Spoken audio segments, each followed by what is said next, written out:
Hi guys, welcome back to the channel and I'm incredibly excited today because we are officially kicking off our Philippines travel series.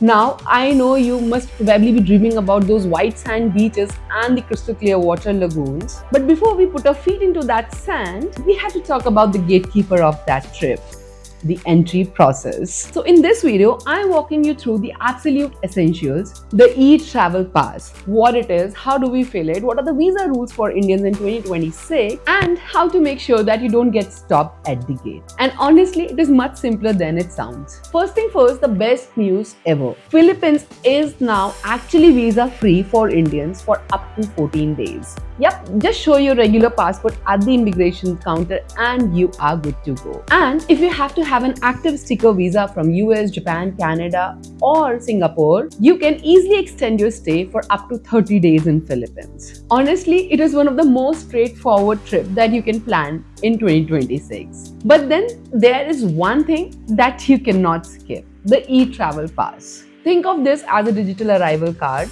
It has replaced those old paper forms which you used to fill out in the flights and before the immigration counter. It is mandatory and every single person, whether you are a tourist or a local, have to fill out before you can enter Philippines. Registering for eTravel Pass is absolutely free. So if you are on one of those websites which ask for money, close the tab immediately. Make sure to only use the official website or the app for this process.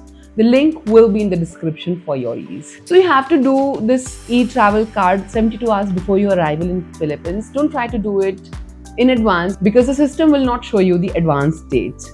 So it will only show you the dates for the next 3 dates. I did mine, I think just one day before actually leaving for Philippines. The entire process is so simple and just take 15 minutes to fill. So let's do it together. Grab your phone or a laptop and let's get started. Start with the registration steps by creating an account. You must provide a valid email address. The system will then generate an OTP which will be sent to your email, which you must enter to continue. After you enter your OTP, you will be prompted to set up and confirm the password for your account. Once the account is created, you will need to upload your photo and you can either use a saved picture for that or click a selfie on spot and fill in your basic details like your name, passport information and occupations. You can also add your family members along with the relationship you have with them. The next set of information is flight related. Enter your flight details. The flight information is very comprehensive and you need to share the details of origin and layover and transit as well. So if you have a connecting flight, say you're flying from Delhi to Manila via Kuala Lumpur just like us, you need to enter the flight details of both the journey, not just the one landing in Philippines. Next, you need to enter the name of the hotel you will be staying in on your first night in Philippines.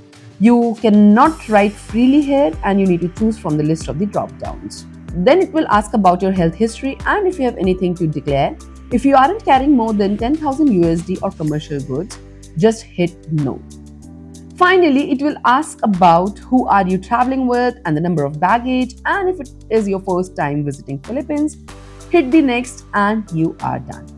Now once you hit that submit button, you will get your QR code. Take the screenshot or download it. You might need it at the immigration. Now the big advantage of creating your account here with eTravel Pass is that you can add your family members to it and you can reuse the flight and the hotel details for them without re-entering again and again. And this also means that you don't have to go through the hassles of creating separate accounts for everybody and managing them. And all the QR codes for the people traveling with you will be together in one location. And even before you book that flight, here is a do not forget checklist that you need to remember before you head to the airport. The first one is, of course, your passport, which should be valid for 6 months from the day you land. The second is the proof of funds. You don't need to have a bank statement on the airport, but your Forex card or some USD ready just in case they ask. Now, there are no officially fixed numbers that you need to carry with you, but just be financially prepared if asked. The third is your confirmed booking stay for next few days in Philippines,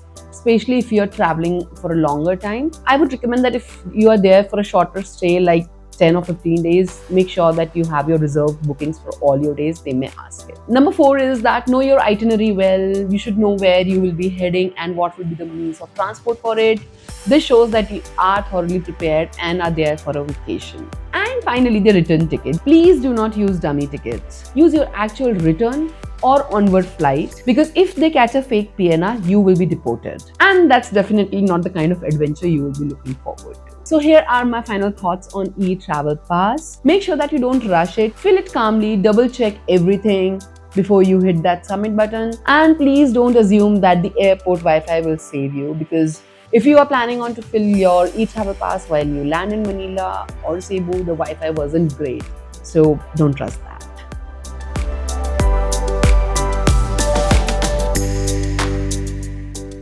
I also wanted to talk for a minute about what actually happened when we landed in Manila. So this is our actual immigration experience. For us as a family, the immigration was smooth, in fact very smooth. They checked our passports and asked us how many days are we staying in Philippines and what was our exit, and that is it.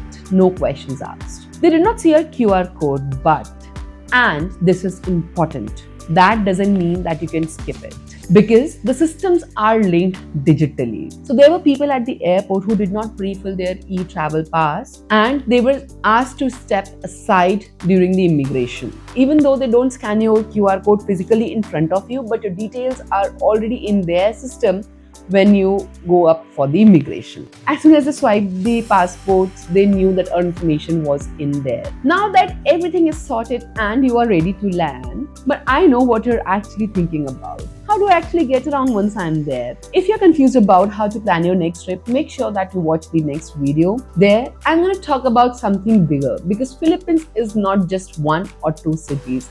It has got a whole bunch of islands.